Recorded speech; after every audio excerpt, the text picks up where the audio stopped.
손남 세녀. 예, 안녕하세요, 여러분. 요새 점점점 의원님과 제가 별 권한도 없이 티깍태깍 한다고 즐거워들 하시는 분도 많다고 그래? 하는데. 그쪽은 어때? 아, 저요? 제 주변에서는 손남 세녀. 하지 말래? 아니요, 그러진 않고 재밌게 본다는 분들도 있고, 바쁘지 않냐, 뭐 이런 얘기도 있고, 저야 지금 정신없이 다니고 있어가지고, 언니, 어떻게 지내셨어요, 한 주? 아, 너무 바빠요. 알았어. 이게 한가하고 좀 하고 싶은 일을 한다라는 생각이 많고, 그리고 시간을 좀 여유 있게 쓸 줄 알았는데 너무 바빠요. 월요일 날은 열린민주당 가서 또 후원회 일 좀 봐야 되고, 후원회에서 이런저런 기획을 좀 합니다. 굿즈들도 기획하고, 우리 내년 다이어리도 좀 만들 거고요. 괜찮죠? 예, 그리고 열린민주당 당원 당규를 뒤에다 넣을까 하고요. 우리 다이어리에. 그리고 넥타이도 좀 해보려고 그래요. 그래서 몇 가지 이제 노랑과 파랑으로 된 것들 좀 지금까지 하지 않았던 것들 좀 최소 수량만이라도 좀 하려고 해서, 그리고는 수요일 날은 또 제 취미 활동 하나 하는 게 있어가지고 가서 하루 종일 또 해야 할 생각이고, 그리고 목요일 날은 검찰 알바가 있어서 맞아요. 굉장히 긴장이 많아요. 제가 이게 토요일 날 3시에 브랜드 컨설팅은 제가 눈 감고도 할 수 있는 일이라서 굉장히 쉬운데, 네. 그 검찰 알바는 상당히 긴장이 됩니다. 이게 왜냐하면 제가 검찰에 관련된 일들을 이 숙지를 하면서 공부를 해야 된다라는 그런 이제 어려움이 있고, 또 하나는 이게 매일같이 저렇게 그냥 바뀌어 나가는 이 이슈들 따라가는 게 너무 힘들어요. 그래서 제가 사회를 보잖아요. 그래서 항상 그 검찰 알바 여러분들 시즌2 보실 때는 이제 클로징 멘트하고 이제 오프닝 멘트를 한번 보시면, 제가 준비를 따로 이제 오프닝과 클로징을 하고요. 그리고 그 안에서 지금 이제 제보자 관련되는 일들이 쭉 이제 한동훈 검사장하고 관련되는 거, 이동재의 거짓말로 시작해서 이제 그쪽이 진행되고 있는데, 그야말로 자기는 신라젠 관련돼서 또 어떤 기자랑도 자기는 통화를 하거나 녹취가 있을 수가 없다. 이렇게 거짓말을 했는데, 근데 그 거짓말이 어제 들통이 나는 날이었죠. 그 기자하고 주고받은 그 문자가 있고요. 그리고 그다음 그 문자에 거짓말이 나와요. 전혀 없다.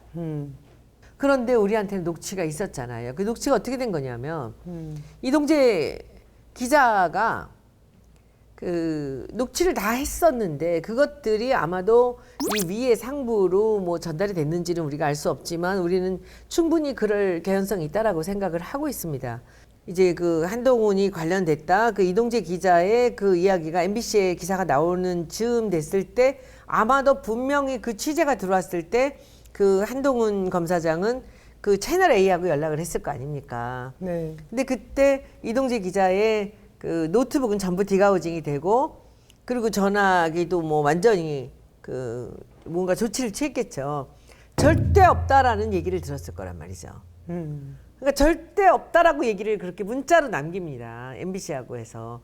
그런데 그게 이동재와 그 노트북과 그리고 채널 A 측에서는 완전히 없앴는데, 그 밑에 있는 백승우 기자가 손을 놓고 있었던 거죠. 이게 그 친구가 그렇게 불시에 그 휴대폰이 이제 노출될 줄 몰랐고, 거기서 이게 모든 게 나온 게 되죠. 그래서 지금 한동훈, 그리고 정진우 부장검사와 정진웅 부장검사와의 6탄전, 네. 그것까지 이어지게 된 거잖아요. 내가 매일매일 이렇게 새로운 일이 나오니까 이것을 그냥 따라잡기에 또 이 검찰 알바가 이제 모르고 할 수는 없지 않습니까? 그래서 그 일들이 많이 바쁘고요. 일이 너무 많아요. 그러니까 이게 월요일 날, 수요일 날, 목요일 날, 토요일 날이 특정이 돼 있으니까 나머지를 아무것도 못 해요.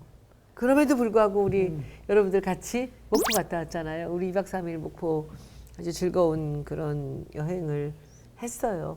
지난주 말에. 네. 아유, 의원님 부럽습니다. 저는 계속 방송이 일주일에 한 3-4개? 어디 세네 개야, 요새는? YTN 라디오도 이제 고정하는 게 있고요. 이동영의 정면 승부 같이. 고정입니까? 예. 지금 3번 했어요. 의리의 사나이가 그러니까. 아이고. 그리고 생방송도 한번 출연했고요, 12시에. 그리고 나머지는 이제 고정인 새날, 유튜브 채널은, 그다음에 TV 조선 여전히 하고 있고 그다음에 부산 가서 유튜브도- 맨날 발린다며? 저요? 누가 그래요? 저는 전혀 발린다 생각하지 않고요. 제 얘기 따박따박 자기는 하고 그렇다고 하지만 남들은 발린다 그러던데. 저는 전혀 그렇게 생각하지 않습니다. 아이, 정치인이 객관성이 없으면 안 아니, 되는데. 왜냐하면 거기는 구조가 딱 4대1 패널 구성이 그렇거든요. 어떻게 4대1이냐? 그래서 제가 방송 내가 나가야 되는 심의위원회에다가 얘기를 좀 해달라고 해도 방송국 측에서는 다 항변을 해요. 본인들 스스로는 다 그렇지 아니래? 않다라고. 왜? 그 아주 기계적 중립을 잘 지키고 있다라는 식의 얘기를 하는데 실제로 저 말고도 이제 매주 패널들이 우리 쪽 진영 패널들이 바뀌잖아요. 갔다 오고 나면 전부 다 이게 넉다운 돼서 온다 막 이런 얘기들 하는데 저는 제가 TV조선 그래도 나갔던 횟수가 좀 꽤 되니까 그냥 그쪽의 프레임이 뭔지도 알고 있고 그래서 그 시청자층이 어떤지도 알고 있으니까 그분들하고 굳이 이렇게 섞여서 싸울 일도 없고 몇 시 의원님께서 방송이에요?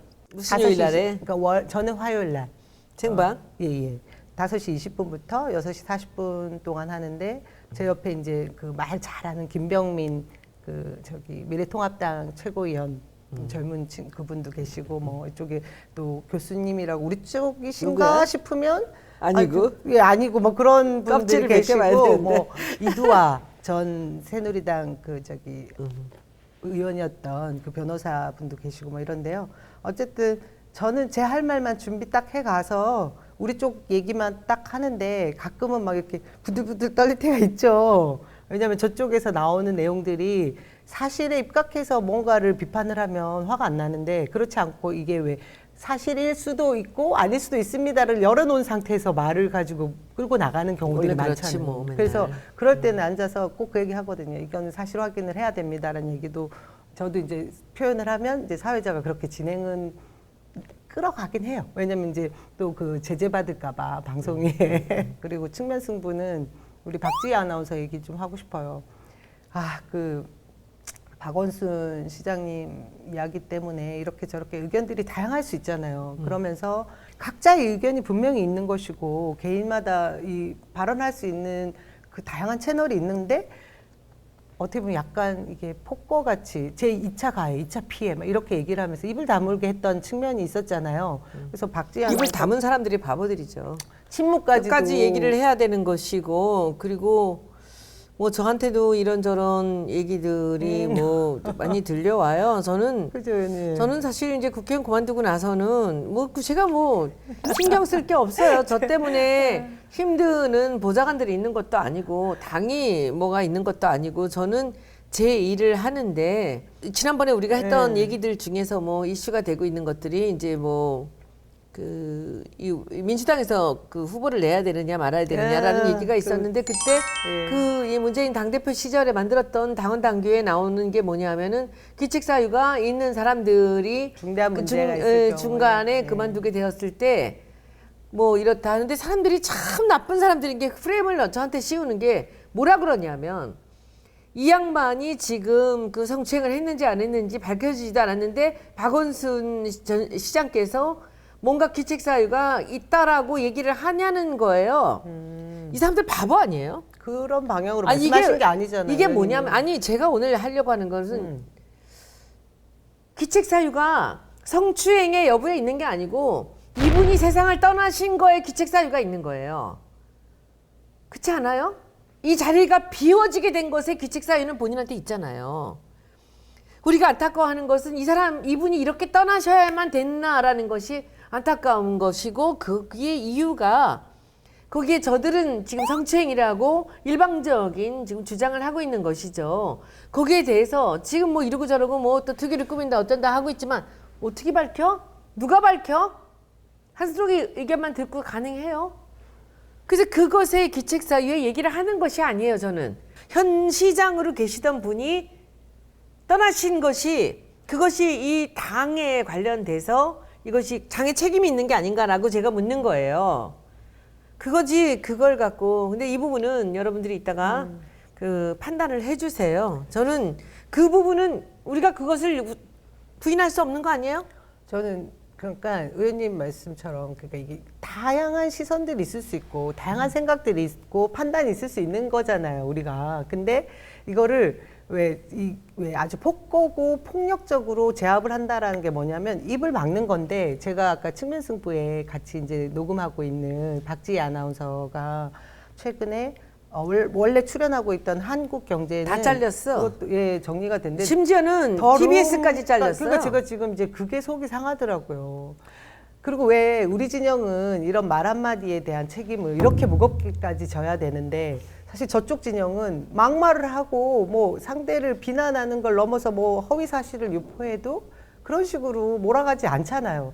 이거에 대한 우리 원래 내부의- 민주당이 그렇습니다. 아니 민주당이 원래 민주당이 왜 거기 무슨 박지희 일만 아나운서- 있으면 무슨 일만 있으면 나는 지금도 박지희 그때를 잊을 수가 아나운서 없는 민주당 게 아니에요, 의원님. 나는 믿을 수가 지금도 정말 상상하기도 싫은 일인데 그 표창원 전 의원께서 거기 전시하는 좀 진보적인 그 그림을 그린 사람들한테 전시를 하게끔 그 국회의원들이 해야 되거든요. 신청을 해서 그 그림을 붙이게 했잖아요. 근데 그 그림에 뭐 이런저런 뭐 문제가 될 만한 그림이 있었다는 거죠. 그런데 그것을 갖고 결국은 나중에는 그 표창원 의원의 그 가족들까지 온갖 정말 조리돌림을 당하면서 심하게 그 충격을 받았단 말이에요.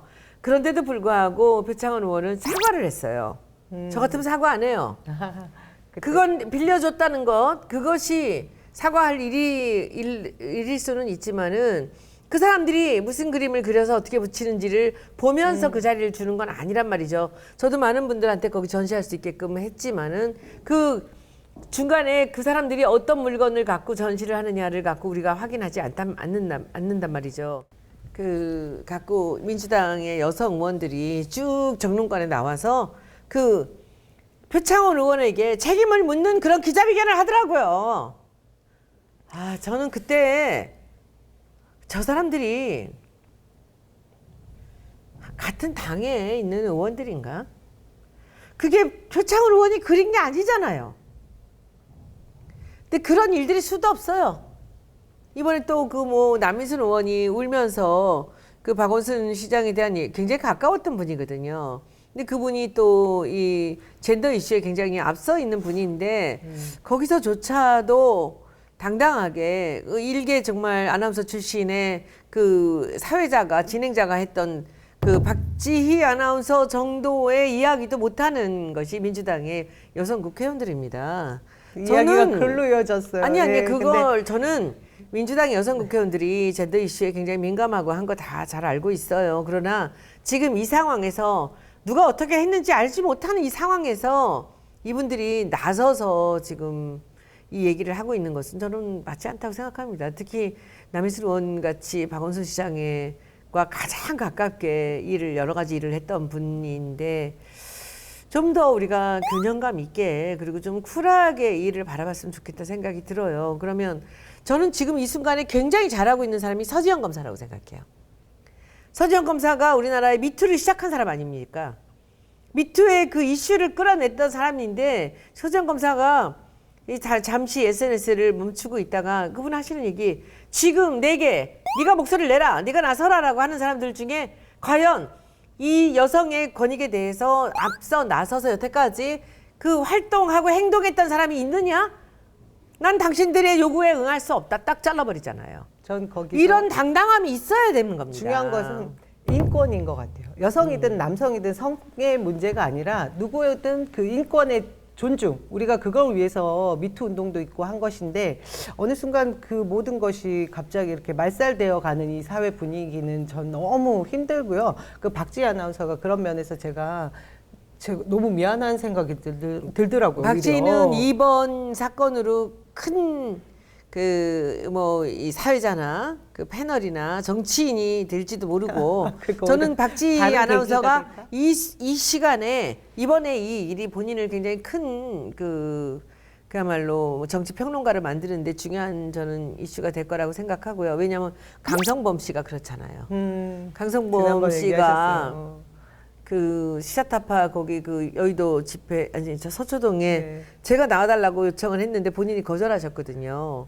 그런데 본인이 거절했는데 당일날 그 이동영 그 작가와 함께 같이 온 거예요. MC 장훈과 다 같이.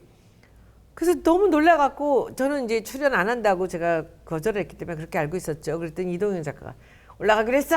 그래서 올라가기로 했어 하면서 깜짝 놀라가지고 보니까 진짜 올라가신 거예요. 그래서 그날로 모든 사회를 봤던 모든 행사의 모든 것이 다 끊어졌어요. 그리고 나서 이분이 이제 너무 분한 거죠. 내가 무슨 거기 올라가서 한마디 했다라는 것이 그렇게 그 모든 그 뭐 이쪽 저쪽 할 것 없이 그야말로 그 행사로 살아왔는데 지금까지 행사 사회자로. 근데 그분이 이제 거기서 마음을 바꾸는 거죠. 그래 내가 옛날부터 하고 싶었던 게 정치 관련 얘기를 하는 그런 개그를 하고 싶었는데 우리가 그 일을 할 수 있는 상황이 아니었잖아요. 그러니까 이제 이동영 그 미르미디어에 적극적으로 출연을 하면서 이 정치 이슈에 대해서 연습을 하고 나서 이걸 하면서 자기 유튜브를 시작하죠. 강성범의 빵 터졌지 지금. 지금 굉장합니다. 빵 터진 정도가 아니라 너무 잘 되고 있다. 너무 잘 되고 있어요. 내용도 임팩트 있고. 본인 혼자서 편집하고 뭐하고 영화학과 나오고 연영과 나오신 분들은 기본적인 편집을 좀 합니다. 학교에서 배워요.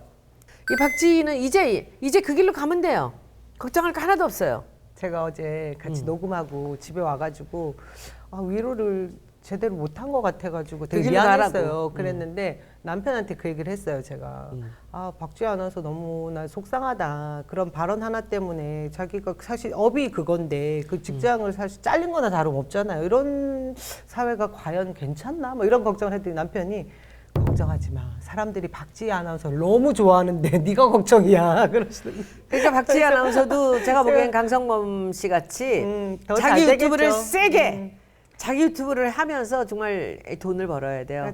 그리고 또 옆에서 미르미디어의 이동영 작가가 또 우리 같은 우리 같이 구독자나 우리 아주 애청자들 있지 않습니까? 그러니까 걱정하지 말고 자기 길을 굳건하게 나가시기 바랍니다. 이번 방송 끝.